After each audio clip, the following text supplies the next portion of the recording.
नमस्कार मित्रांनो, मी चंद्रकांत चव्हाण आज पुन्हा घेऊन आलो 3 फॅक्ट फक्त तुमच्यासाठी.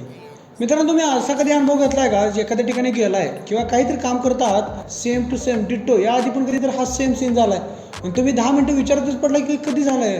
अरे यार, मी स्वप्न बघितलं होतं का माझा पुनर्जन्म झाला आहे का, मी बघितलेले स्वप्न पूर्ण होत आहेत, असेच काही कन्सेप्ट तुमच्या डोक्यामध्ये येत असतील ना.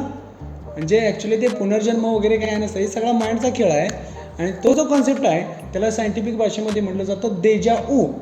आता देजा ऊ हा एकदम इन डिटेल काय कन्सेप्ट आहे हे आपण लवकरच बघणार आहात आणि याच्यावर इन डिटेल एक नवीन व्हिडिओ करणार आहे फक्त आणि फक्त देजा ऊसाठी.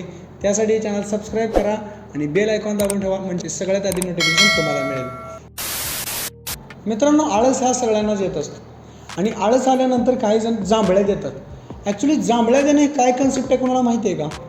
काय येतात जांभळ्या, नेमकी रिझन काय यायचं? ॲक्च्युली काही जणांचं असं मत आहे, काही सायंटिफिक रिझन असे आहेत, शरीरामधील ऑक्सिजनची कमतरता भरून काढण्यासाठी, लॉडमध्ये कार्बन डायऑक्साईड बाहेर काढण्यासाठी जांभळी येत असते. ॲक्च्युली एक जणाचं मत आहे आणि काही जणांचं असं मत आहे की जांभळ्या दिल्यानंतर बॉडी स्ट्रेच होते आणि आपल्या हार्टचा रेट एकदम नॉर्मल होत असतो. पण ॲक्च्युली खरं कारण काय एक आजपर्यंत की मिस्ट्री राहिलेली आहे. तुमच्या क्लासमध्ये एक जणांना जांभळी दिली आणि ती जांभळी दिल्यानंतर ऑटोमॅटिक त्या क्लासमधले त्याचं बघून 100% दुसऱ्याला जांभळी देण्याचं मत करतात आणि त्याला जांभळी येते ॲक्च्युली. आणि एवढं माणसातच नाही की माणसाने एखाद्या जांभळी दिलेली बघून हे जनावरसुद्धा जांभळी देतात. हे तुम्ही कधी अनुभवलं आहे का?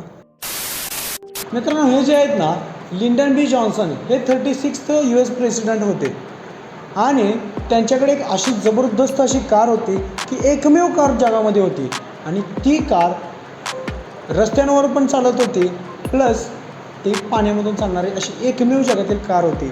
ॲक्च्युली त्या कारचं नाव होतं अँथी कार आणि हे जे बघताय ना तुम्ही स्क्रीनवरचे फोटो, हे सगळे रिअल फोटो आहेत.